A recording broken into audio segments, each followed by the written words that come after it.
Avis vascular centre, మన దేశంలోనే the best varicose vein hospital. ఎవడు? నందు. నందు ఎలా ఉంటాడు? పొడుగ్గా ఉంటాడు. కళ్ళు కళ్ళు ఎలా ఉంటాయి? వేటకెళ్ళేప్పుడు పులి కళ్ళు ఎలా ఉంటాయో అలా ఉంటాయి. కోపంగా, సూటిగా. వాడు మీకు దొరకడు.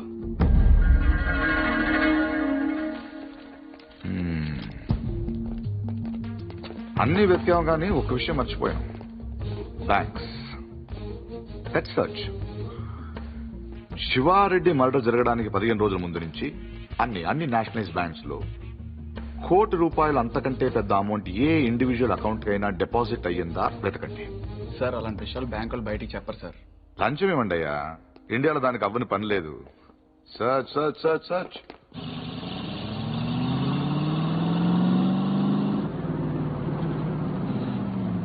ఫ్రెండ్లీకి ₹1,00,000 లోన్ కావాలంటే ఏం చేయాలండి? ముందు పాత లోన్ తీర్చాలి. అది తీర్చడానికి లోను. పూర్తిగా ఎలా వచ్చారండి? నా మనవడు పార్థు. తిరిగి వచ్చేట్టు కదా, తెలిసింది. చాలా సంతోషం. వాడు చెక్ ఇచ్చాడు. నేను తణుకు మంజీరా బ్యాంక్ నుంచి మాట్లాడుతున్నాను. అకౌంట్ నెంబర్ 791849 నాకు చెక్ వచ్చింది. కస్టమర్ నాకు బాగా తెలిసిన ఆయన. బ్యాలెన్స్ మీరు ఒకసారి చెక్ చేసి చెప్తే నేను క్యాష్ పే చేస్తాను, తర్వాత మనం చూసుకుందాం. సో బ్యాంకింగ్ ఎప్పుడు వచ్చండి? Ravi sir morning sir. Good morning. Bank బాగుంది కదా సార్? అమ్మాయి కూడా బానే ఉంది సార్. వాళ్ళు లోపల ఉన్నారు sir. Hello sir, name Nandagopal sir. Account number 791849 sir. Last 2 years నుంచి అకౌంట్ ఆపరేట్ చేస్తాడు సార్.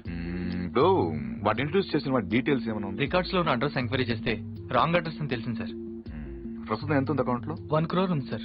ఇది రీసెంట్ ట్రాన్సాక్షన్స్ ఏమైనా? మొన్నే 10 లక్షలు వేరే బ్యాంక్ ట్రాన్స్ఫర్ అయింది సార్. ఎక్కడికి? తణుకు మంజీరా బ్యాంక్. పేరేంటి? ప్రసాద్. మీ పేరు కదా? నందగోపాల్. నందగోపాల్ సార్. ఆఫీస్ కదా సార్? తణుకు.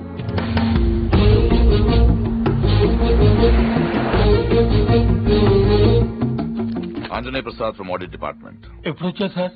ఈ క్వశ్చన్ వేస్ట్. మీరు చూస్తున్నాను కదా వచ్చాను. పైన పెద్ద గడియారం ఉంది, చూసుకోలేరా? నా పేరు దత్తు సార్. నేను అడిగానా? ఏం కావాలి సార్? ఇంతసేపు ఓ మంచి క్వశ్చన్ అడిగారు. అకౌంట్స్ చూడాలి. ఈ 10 లక్షలు చెక్ ఎవరిది? ఇది సత్యనారాయణ మూర్తి గారని పక్కనే బాసరపొడి గ్రామంలో ఉంటారు. వాళ్ళ మనోడు ఇచ్చాడు. పేరేంటి? పార్థసారథి. పార్థు. 791849 నందగోపాల్. నందగోపాల్. నందగోపాల. మరి ఇక్కడ పార్థసారథి ఉందేంటి? సంతకం నేనంత కీన్ గా చూడలేదు సార్. తెలుసున్న వాళ్ళే కదా అని.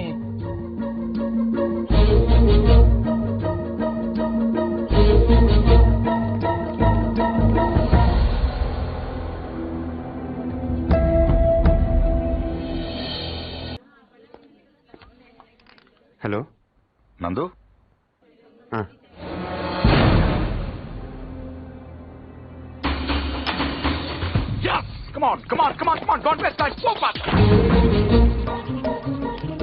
అరే ఓకే సార్. రవి ఇద్దరు ఇచ్చిపెట్టి పంపించు. అలాగే cover this areas. Ravi sir అలాగే ఫస్ట్ ఫ్లోర్కి వెళ్ళి అక్కడ తెచ్చుకో and cover the backyard. Okay sir. Sorry Murthy గారు, సారీ ఫర్ ఇన్కన్వీనియన్స్. ఏంటి దొరికాడా? లేదు సార్. వెనక్కి వెళ్ళకండి. బై మూర్తి గారు, మీ ఇంట్లో ఉన్నాడు కుర్రోడు. వాడు మీ మనోడు కాదు. వాడి పేరు Nandu. He's a professional killer. Opposition leader Shivareddy murder కేసులో వాడి కోసం వెతుకుతున్నాడు. ఎస్ఐని టీవీ దగ్గర రమ్మని చెప్పు.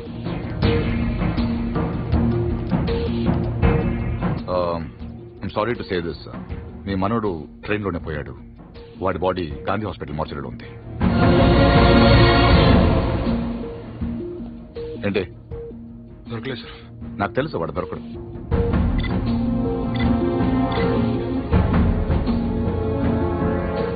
Come on, let's go.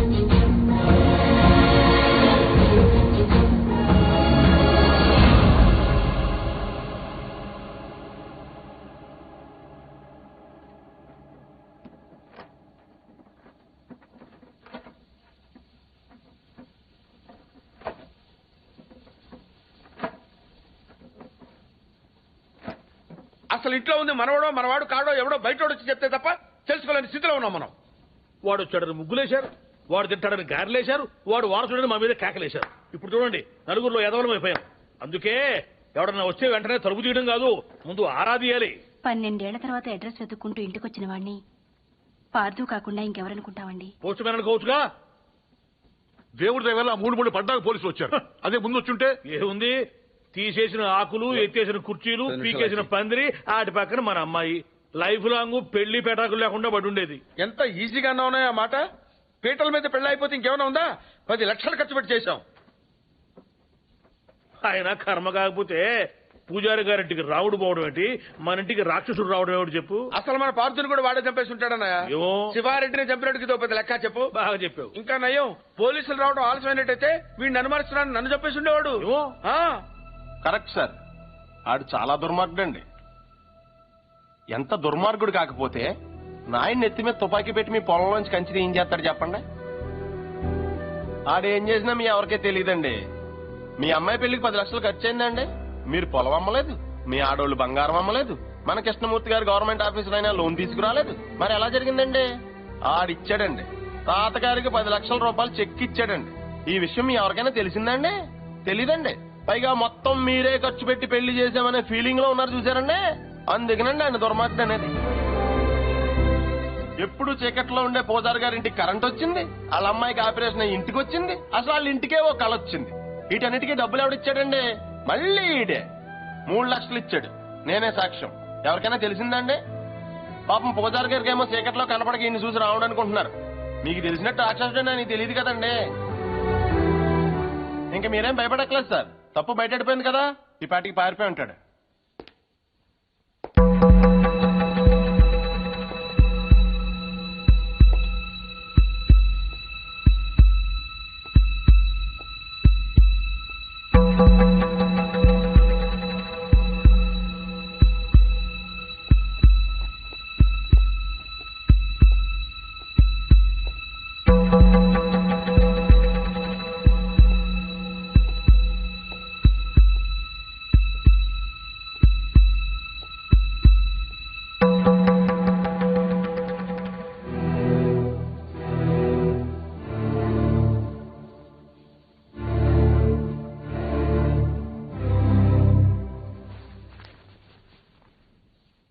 నిజం చెప్పే ధైర్యం లేనివాడికి అబద్ధం ఆడే హక్కు లేదు. నాకు ధైర్యం ఉంది. అందుకే పార్థు లేడని నిజం చెప్పడానికి ఇక్కడికి వచ్చాను. కానీ ఆవిడ చూశాక పార్థు రాలేడని చెప్పాలనుకున్నాను. మిమ్మల్ని చూశాక ఆ మాట కూడా చెప్పలేకపోయాను. అబద్ధం ఆడాను. అబద్ధం మాత్రమే ఆడాను. మోసం చేయలేదు. రెంట్కి పెద్ద తేడా ఏంటో. నిజం చెప్పకపోవటం అబద్ధం. అబద్ధాన్ని నిజం చేయాలనుకోవటం మోసం. నేను పార్థు అని అబద్ధం చెప్పాను. నేనే పార్థు అవ్వాలని మోసం చేయలేదు. అందుకే ఎవరు అనుమానించినా భరించాను. ఎవరు అవమానించినా సహించాను. ఎవరు ప్రేమించినా తలుంచాను. పోలీసులకు దొరకకుండా తప్పించుకున్నా వెనక్కి తిరిగి రావడానికి కారణం ఒకటే ఈ ఇంట్లో నేను సమాధానం చెప్పాల్సిన మనుషులు 2 ఉన్నారు. ఒకళ్ళు మీరు, ఇంకొకళ్ళు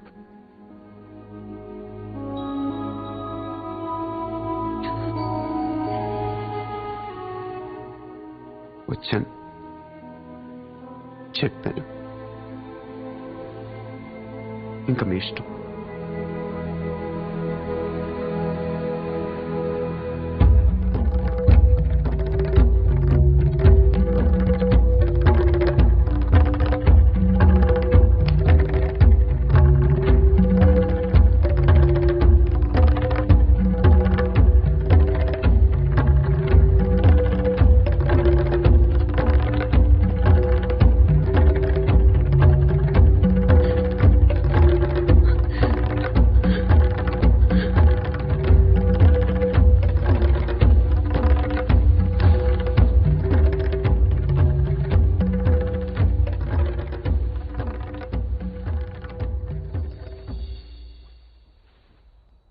కింద వాళ్ళందరూ నిన్ను రకరకాల ప్రశ్నలు అడిగారు.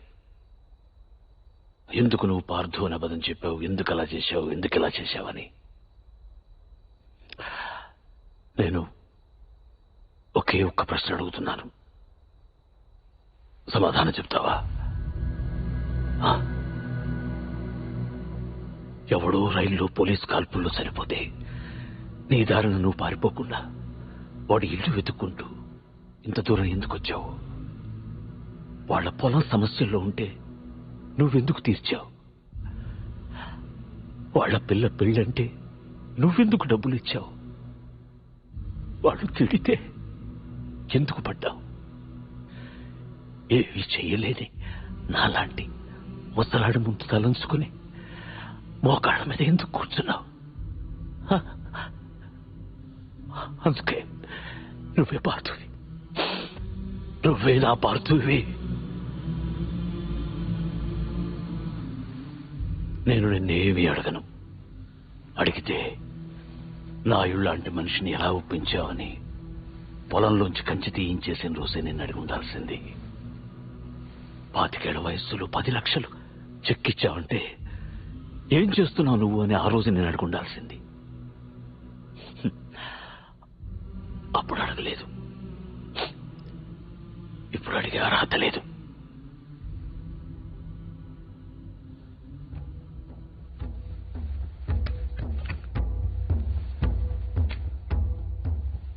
ఇది నా కొడుక్కు నేను కొనిచ్చాను. అప్పుడు వాడి ప్రాణాలు తీసింది, ఇప్పుడు నీ ప్రాణాలు కాపాడుతుంది. నువ్వు నేరం చేసావని వాడెవడో అన్నాడు, ఇప్పుడు యుద్ధం చేయమని నేను చెప్తున్నాను.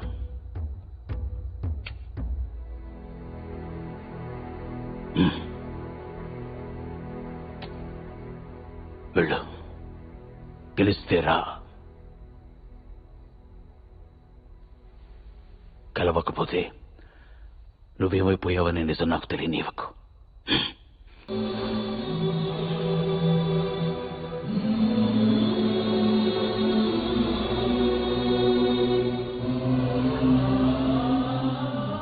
జాగ్రత్త.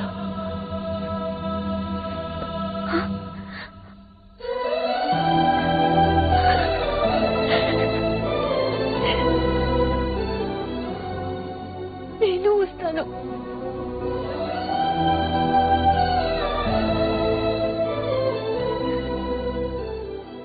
నేనే వస్తాను.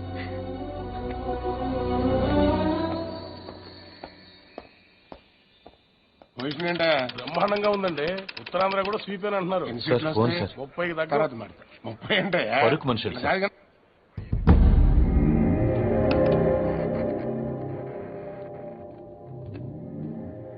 ఎవరు? నీకు తెలుసు. ఎందుకు ఫోన్ చేశావు? శివారెడ్డిని ఎవరు చంపారు? నాకు తెలీదు. నీకు తెలుసు. నిజంగా నాకు తెలీదు. సార్ మీకు పార్సల్. ఎవరేమన్నారు నిన్ను? నేనే పంపాను. ఎట్లీ? నువ్వు శివారెడ్డిని చంపమని ఆ రోజు నాతో ఫోన్లో మాట్లాడిన రికార్డ్ చేశాను. అదే ఆ క్యాసెట్. నువ్వు నిజం చెప్పకపోతే ఒరిజినల్ క్యాసెట్ సిబిఐకి ఇస్తాను. ఎంత కావాలి? ఏం కావాలని అడుగు బాజిరెడ్డి. ఆ రోజు నాతో మాట్లాడాక ఇంకెవరితోనో మాట్లాడు. వాళ్ళెవరు, ఏం మాట్లాడు? సైలెంట్ గా ఉండటానికి ఇది లైబ్రరీ కాదు బాజిరెడ్డి. మాట్లాడు. ఆఖరి సార్ అడుగుతున్నాను బాజిరెడ్డి. అప్పటికి చెప్పకపోతే నువ్వు నన్ను చూడాల్సి వస్తుంది. నీకు తెలుసు, నన్ను చూశాక ఇంకేం చూడటానికి నువ్వు ఉండవు. చూస్తావా? చెప్తావా? చెప్తాను. ఆ రోజు నువ్వు ఫోన్ చేసిన తర్వాత నాకు ఇంకో ఫోన్ వచ్చింది. ఆ ఫోన్ చేసింది నీ ఫ్రెండ్ మళ్ళీ. మా వాడిని తిరిగాడు. 1.5 75 ఇవ్వండి, నేను చేసి పెడతాను. 1 మినిట్ ఉండు. మరీ 75 కాదు కానీ 2 కోట్లు ఇస్తా, తీసుకో. కానీ మిస్ అవ్వకు. ఏంటి ఎంతసేపు? ఫోన్ డెడ్ అయింది. బిజీగా ఉన్నారు.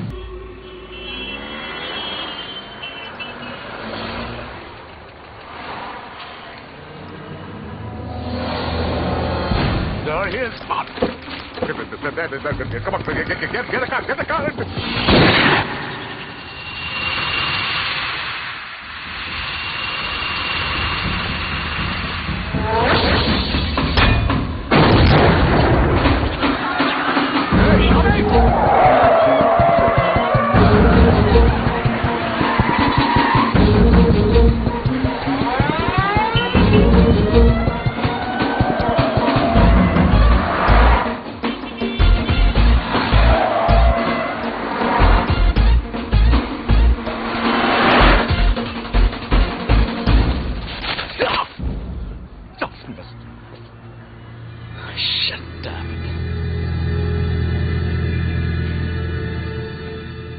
అసలు ఎందుకు కలిసాం? ఎంత తీసుకున్నాం? How much?